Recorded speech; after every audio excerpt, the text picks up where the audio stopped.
प्रश्न 336 और 54 का अभाज्य गुणनखंड विधि द्वारा HCF और LCM ज्ञात कीजिए तथा इसकी जांच कीजिए कि दो संख्याओं का गुणनफल उनके HCF और LCM के गुणनफल के बराबर है। इस प्रश्न में हमें 336 और 54 का अभाज्य गुणनखंड विधि के द्वारा HCF और LCM ज्ञात करना है और उसके बाद में ये जांच करना है कि इन दोनों संख्याओं का जो गुणनफल है इन दोनों के LCM और HCF के गुणनफल के बराबर है या नहीं। ठीक है, इस प्रश्न को हल करने के लिए हम लिखेंगे हल, और पहले हम 336 के अभाज्य गुणनखंड ज्ञात करेंगे। तो इस तरह से लाइन खींचने के बाद यहाँ पर 336 लिख लेंगे और ये चेक करेंगे कि ये जो 336 है ये सम संख्या है या विषम संख्या है। वे संख्याएं जिनका इकाई अंक 2, 4, 6, 8, 0 होता है सम संख्याएं कहलाती है। ठीक है, और वो संख्याएं जिनका इकाई अंक 1, 3, 5, 7, 9 होता है विषम संख्याएं कहलाती है। ठीक है, अगर कोई सम संख्या आ जाए तो वो 2 से पूरी तरह से विभाजित होती है, तो हम यहाँ पर 2 लिख देते हैं। और अगर कोई विषम संख्या आए तो वो 2 से विभाजित नहीं होती है। तो जितनी भी अभाज्य संख्याएं हैं जैसे 3, 5, 7, 11, 13, इस तरह से स्टार्टिंग से सभी संख्याओं का भाग लगाकर चेक करते हैं कि वो पूरी तरह से विभाजित हो रही है या नहीं। जिससे विभाजित होती है वो संख्या हम यहाँ पर लिखते हैं। ठीक है, तो देखो यहाँ ये 336 है, इसका इकाई अंक 6 है, तो ये सम संख्या है। तो यहाँ पर हम क्या लिख देंगे 2। 2 के पहाड़े में 3 नहीं आता है, कितना आता है 2 आता है। कितनी बार में, एक बार में 2 आ जाएगा। ठीक है, 3 में से 2 गया, कितना बचा 1, ये कितना बन गया 13। 2 के पहाड़े में 13 नहीं आता है, कितना आता है 12। कितनी बार में, 6 बार में आ जाएगा 12। 13 में से 12 गया, कितना बचा 1, तो यहाँ ये आगे आ जाएगा, तो ये कितना बन गया 16। 2 के पहाड़े में 16 आता है, कितनी बार में 8 बार में। अब ये आ गया 168, इसका इकाई अंक 8 है, ये भी सम संख्या है, तो हम यहाँ पर 2 लिख लेंगे। ठीक है, अब 2 के पहाड़े में 1 नहीं आता है और 1 2 से छोटा है, तो इन दोनों अंकों को एक साथ में ले लेंगे, तो ये कितना हो जाएगा 16। 2 के पहाड़े में 16 आता है, कितनी बार में 8 बार में। 2 के पहाड़े में 8 4 बार में आ जाता है। ठीक है, 4 है तो ये भी सम संख्या है, तो यहाँ 2 लिख लेंगे। 2 के पहाड़े में 8 कितनी बार में आएगा 4 बार में। 2 के पहाड़े में 4 कितनी बार में आएगा 2 बार में। इकाई अंक 2 है तो ये भी सम संख्या है, तो फिर से 2 लिख लेंगे। अब 2 के पहाड़े में 4 कितनी बार में आएगा 2 बार में। 2 के पहाड़े में 2 कितनी बार में 1 बार में। अब देखो इकाई अंक 1 विषम संख्या आ गया, तो इसमें 3 का भाग लगा कर देखते हैं। लगाएंगे तो पूरा लग जाएगा, 3 से ये विभाजित हो जाएगा, तो 3 के पहाड़े में ये आएगा, तो यहाँ हम लिख लेंगे 3। 3 के पहाड़े में 21 कितनी बार में आता है 7 बार में। 7 विषम संख्या है जो कि खुद के पहाड़े में आती है, तो यहाँ लिख लेंगे 7। 7 के पहाड़े में 7 1 बार में आएगा। ठीक है, इस तरह से 336 के हमने अभाज्य गुणनखंड निकाल लिए। हम यहाँ पर लिखेंगे 336 बराबर, अब इनको लिख लेते हैं। 2 कितनी बार है 1 2 3 4 बार 2 है। 1 2 3 4 बार 2 लिख लिया, फिर 3 और 7 है, 3 और 7। अब देखो यहाँ पे 2 कितनी बार आया है 4 बार आया है, तो 2 की घात हम लिख लेंगे 4 गुणित 3 कितनी बार है 1 बार, तो 3 की घात 1 गुणित 7 कितने हैं 1, तो 7 की घात 1। ठीक है। इस तरह से हमने 336 के अभाज्य गुणनखंड ज्ञात कर लिए। अब हम 54 के अभाज्य गुणनखंड ज्ञात करेंगे। तो इस तरह से लाइन खींच लेंगे और यहाँ पर लिख लेंगे 54, ठीक है। अब देखो ये सम संख्या है या विषम संख्या है। तो देखो यहाँ पर 54 का इकाई अंक कितना है, 4 है, तो ये सम संख्या है। तो यहाँ 2 लिख लेंगे, ठीक है। 2 के पहाड़े में 5 नहीं आता है, कितना आता है, 4। कितनी बार में, 2 बार में 4 आता है, ठीक है। 5 में से 4 गए, कितना बचा, 1। तो ये कितना हो जाएगा, 14। 2 के पहाड़े में 14 कितनी बार में आएगा, 7 बार में। ये 27 हो गया, इकाई अंक 7, विषम संख्या है। और ये किसके पहाड़े में आता है, 3 के पहाड़े में, तो 3 लिख लो। चलो 3 के पहाड़े में 2 नहीं आता है और 2 3 से छोटा भी है, तो इन दोनों को एक साथ ले लो। तो ये 27 हो जाएगा। 3 के पहाड़े में 27 आता है, कितनी बार में, 9 बार में, ठीक है। अब देखो ये विषम संख्या है, ये भी 3 के पहाड़े में आता है, तो यहाँ 3 लिख लेंगे। 3 के पहाड़े में 9 कितनी बार में आएगा, 3 बार में। ये 3 आ गया, ये खुद 3 के पहाड़े में आएगा। 3 के पहाड़े में 3 कितनी बार में आ जाएगा, 1 बार में।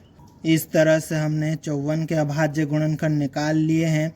अब हम यहाँ पर लिख लेते हैं, लिखेंगे 54 बराबर क्या क्या है, देखो 2 है, गुणित 3 कितनी बार है, 1 2 3, तो 1 2 3।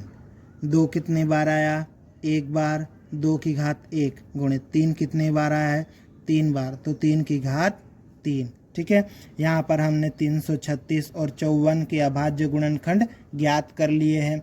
अब इन अभाज्य गुणनखंडों की सहायता से हम इनका HCF और LCM ज्ञात करेंगे, ठीक है।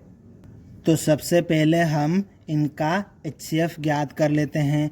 लिखेंगे अब HCF 300 कोष्टक में 336,54 बराबर, यहाँ पर हम HCF ज्ञात करेंगे। HCF किस तरह से हम निकालते हैं कि जो संख्याएं जिनका हमें HCF निकालना है उनके अभाज्य गुणनखंड में से कॉमन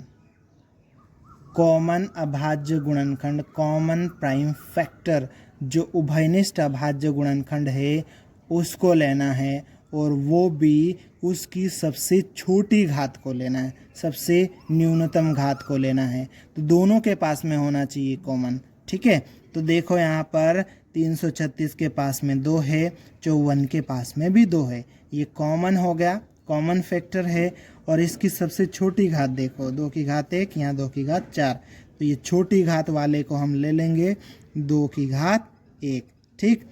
अब देखो इन दोनों के पास में और क्या कॉमन है, क्या उभयनिष्ठ है जो दोनों के पास हो। देखो ये 3, ये 3, ठीक है।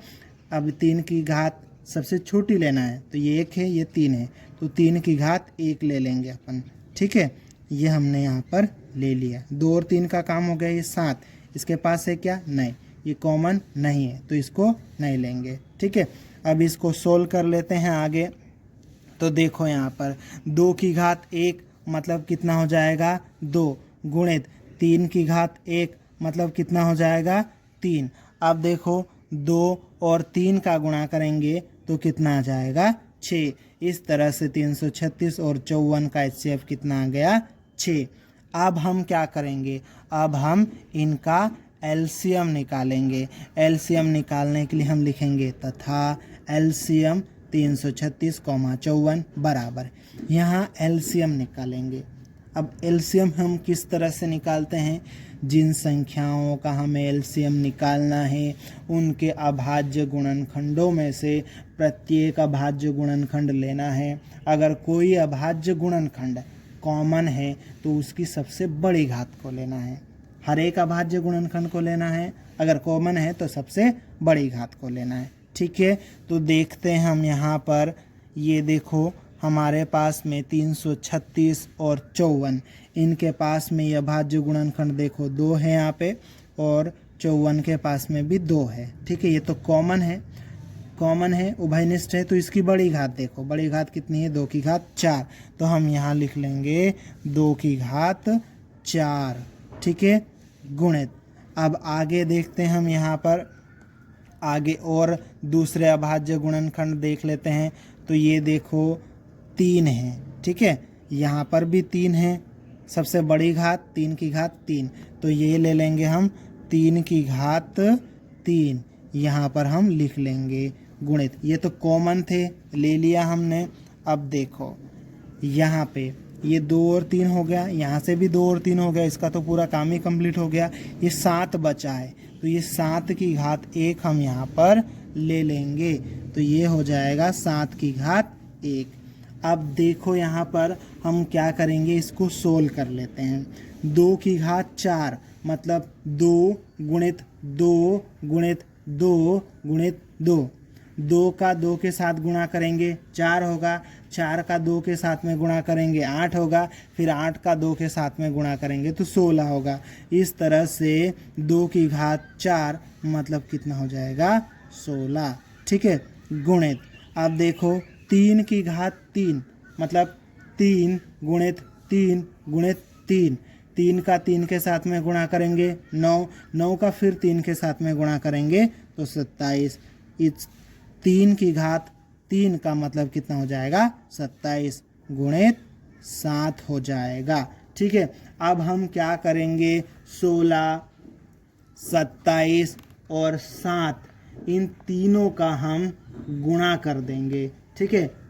जब हम इन तीनों का गुणा करेंगे तो कितना आएगा 3024, ठीक है।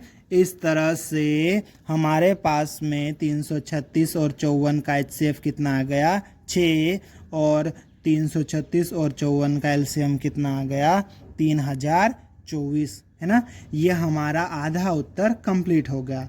अब हमें क्या करना है, जांच करना है। किसकी जांच करना है कि दो संख्याओं का गुणनफल उनके HCF और LCM के गुणनफल के बराबर होता है, ठीक है।